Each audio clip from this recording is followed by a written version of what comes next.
Itaconate Shunt Update December 2023. Rob Phairs talk summary from NIH MECFS Research Roadmap. Metabolic physiology.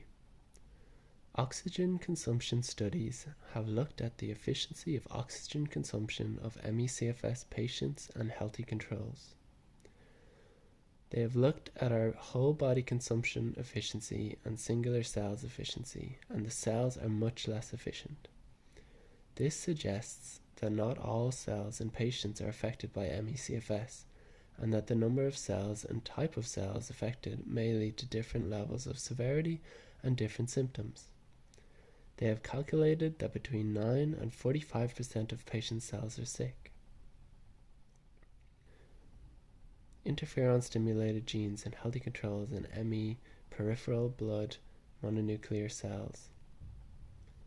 Levels of interferon alpha in the blood and cells are an indicator of the Itaconate shunt hypothesis being accurate.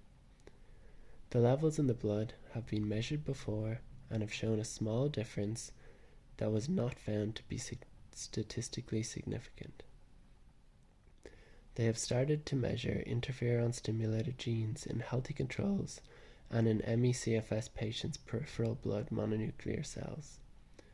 One of these genes, ACOD1 levels, are twofold what are found in healthy controls, while the other two genes were unchanged and downregulated. This is consistent with their hypothesis.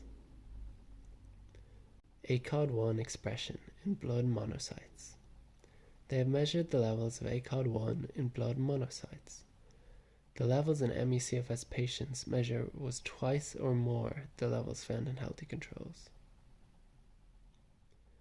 Pathophysiology and pharmacotherapy. If the hypothesis is correct, they have three initial targets to treat ME patients. Number 1, drugs that would block interferon alpha receptors to break the feedback loop. This may have negative effects on the immune system, as interferon alpha has many roles in our immune system. 2. Using JAK-STAT inhibitors to break the positive feedback loop. Kay de Merlier has been trying this with filgotinib. 6 patients have reported improvements. 3. Drugs that block CAD to restore NADH production and ATP. Kelly Hughes in the University of Utah has performed a human CAD screen in E. coli with bisphosphonates. Eric Schmidt in the University of Utah has shown that bisphosphonates are authentic inhibitors of CAD with a classical enzyme assay. Retrospective zoledronic acid study. Theodore Liu, MD, at the University of Utah has run a retrospective study on one of the bisphosphonates that successfully blocked CAD. This drug is called zoledronic acid. His study found that COVID-19 patients who were taking this drug were 3.6-fold less likely to develop long COVID.